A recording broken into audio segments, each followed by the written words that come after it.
Oi pessoal, estamos aqui para mais uma videoaula resolvendo questões e dessa semana as questões vão ser sobre metabolismo energético.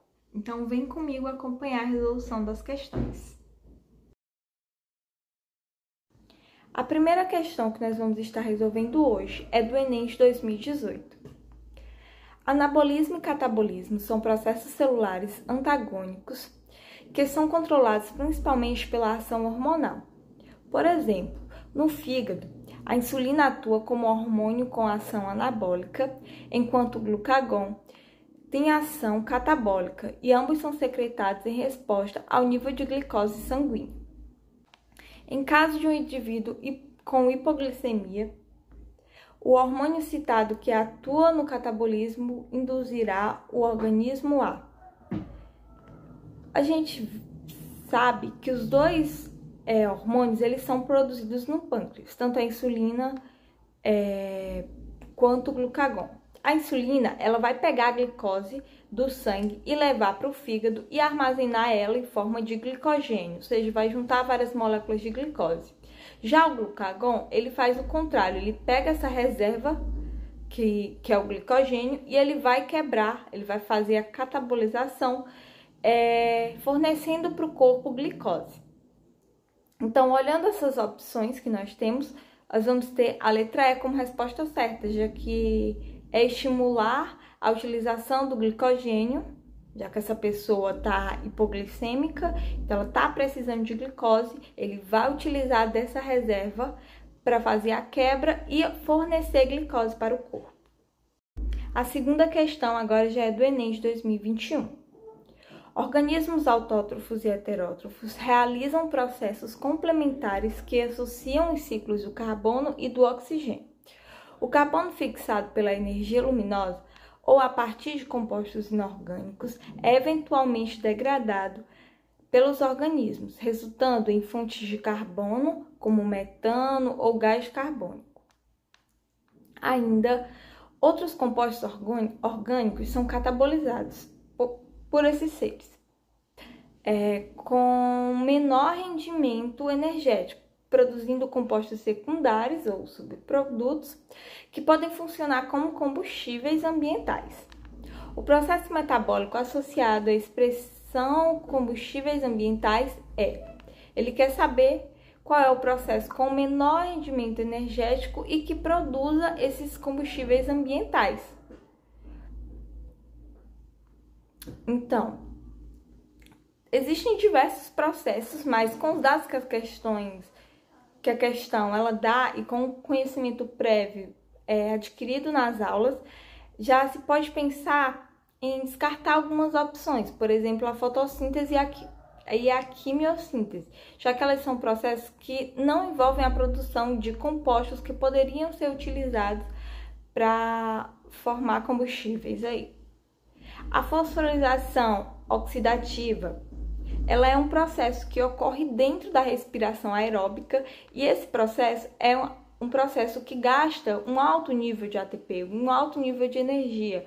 Então, já dá para descartar essas duas opções também, sobrando somente fermentação, que é o processo relativamente simples, com um gasto baixo de energia, já que ele é realizado por organismos simples, e há a produção de CO2 ou gás metano, por exemplo, e que são compostos que podem ser utilizados como combustíveis. Então, a resposta certa é a letra B, fermentação. A terceira questão é do Enem de 2020. Em uma aula sobre o metabolismo energético, foi apresentado um experimento clássico realizado por Engelmann.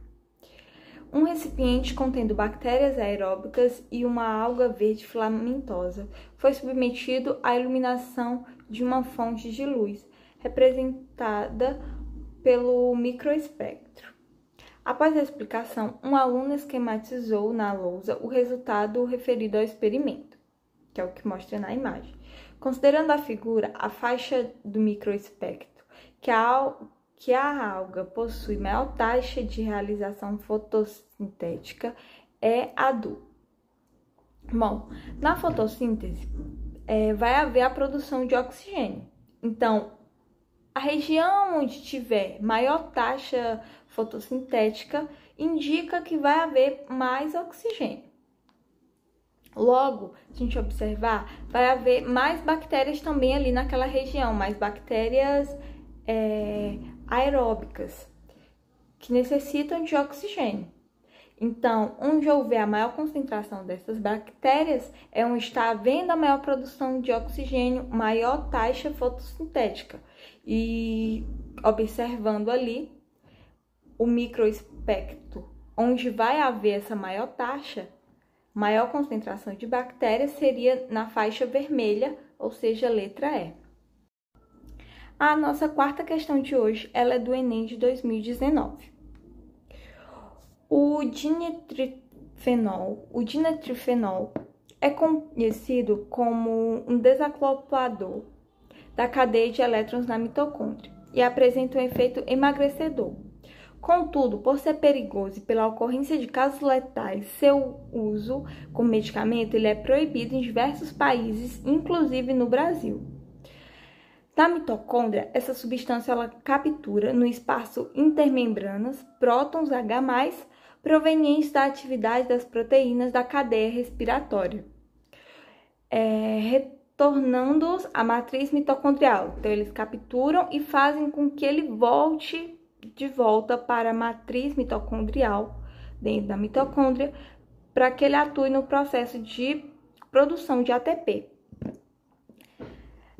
Assim, esses prótons não passam pelo transporte enzimático na membrana interna. O efeito emagrecedor desse composto está relacionado ao... Bom, esse DNP, ele vai ser um desacoplador, ou seja, ele vai impedir que os prótons ele entre na matriz mitocondrial e vai atrapalhar a produção de ATP. Logo, se ele atrapalha, se ele impede a ação da enzima que faz o transporte do H+, que é a ATP sintetase, esse DNP ele vai atuar interferindo na ação da ATP sintetase, impedindo que ela transporte H+, e atrapalhando na produção de ATP. Logo, vai haver uma redução nessa produção, o que vai resultar no maior gasto celular de nutrientes. Então, a resposta certa é a letra E. Nossa questão 5 é do Enem de 2018, PPL. A fotossíntese é um processo físico-químico realizado por organismos clorofilados. Nos vegetais, é dividida em duas fases complementares. Uma responsável pela síntese de ATP e pela redução do NADP+, e a outra é pela fixação do carbono. Aí, para que a etapa produtora de ATP e NADPH+ ocorra, são essenciais o quê? Na fase onde vai haver essa síntese de ATP e a redução do NADP+, ela é a fase que a gente chama de fotoquímica, ou fase clara. E o principal componente atuando ali na fase inicial da fotossíntese são dois fatores, a iluminação e a água, que são dois compostos essenciais para que a fotossíntese ocorra. E aí, para que aconteça essa parte inicial, para que depois possa ocorrer na fase escura ou fase química a fixação de carbono. Então, a resposta certa fica aí, a letra C, radiação luminosa e água. Para responder essa questão, você tem que lembrar basicamente dos processos de como ocorre a fotossíntese. Questão 6 é do Enem de 2017, também do PPL. A célula fotovoltaica é uma aplicação prática do efeito fotoelétrico. Quando a luz incide sobre certa substância, libera elétrons que, circulando livremente de átomo para átomo, formam uma corrente elétrica. Uma célula fotovoltaica é composta por uma placa de ferro recoberta por uma camada de selênio e uma película transparente de ouro. A luz atravessa a película, incide sobre o selênio e retira os elétrons, que são atraídos pelo ouro, um ótimo condutor de eletricidade. A película de ouro é conectada à placa de ferro, que recebe os elétrons e devolve para o selênio, fechando o ciclo e formando a corrente elétrica de pequena intensidade. O processo biológico que se assemelha ao descrito é... Essa questão ela é uma questão assim, bem direta, porque o texto todo ele vai ficar falando sobre luz, sobre transporte elétrico, corrente de energia, e aí ele usa muito o termo fotovoltaica, fotoelétrico, e são processos relacionados à luz. Então, ao analisar as opções que nos é dada, a única opção que nós vamos ter ali relacionada à luz e a processos que envolve, se assemelha a isso, é a fotossíntese. Então, já descarta todas as opções e marca aí a opção certa, fotossíntese, letra A. A 7ª questão e última de hoje, ela é do Enem de 2017. Pesquisadores conseguiram estimular a absorção de energia luminosa em plantas graças ao uso de nanotúbulos de carbono. Para isso, os nanotúbulos de carbono se inseriram no interior dos cloroplastos por uma montagem espontânea através das membranas dos cloroplastos. Pigmentos da planta absorvem as radiações luminosas, os elétrons são excitados e se deslocam no interior das membranas dos cloroplastos. E a planta utiliza em seguida essa energia elétrica para a fabricação de açúcares. Os nanotúbulos de carbono, eles podem absorver comprimentos de ondas habitualmente não utilizados pelos cloroplastos.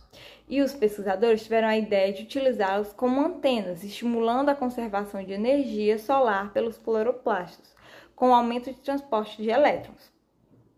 Então, a questão quer saber, o aumento da eficiência fotossintética ocorreu pelo fato de os nanotúbulos de carbono promoverem diretamente a...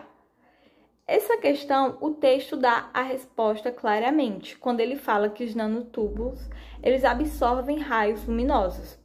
Então, é uma questão bem direta. Se eles absorvem raios luminosos, a resposta certa seria a absorção de fótons de luz. Porque os nanotúbulos fazem essa absorção, eles aumentam a eficiência no processo de fotossíntese. Então, a resposta certa é a letra B. Esse foi o vídeo de resolvendo as questões dessa semana. Se você ainda não tinha respondido o questionário, vai lá, responde, dá uma olhada, confere aqui com o vídeo e continue acompanhando os conteúdos que nós vamos postando ao longo da semana. Aproveita aí esse período para dar aquela revisada, já que o Enem já está se aproximando.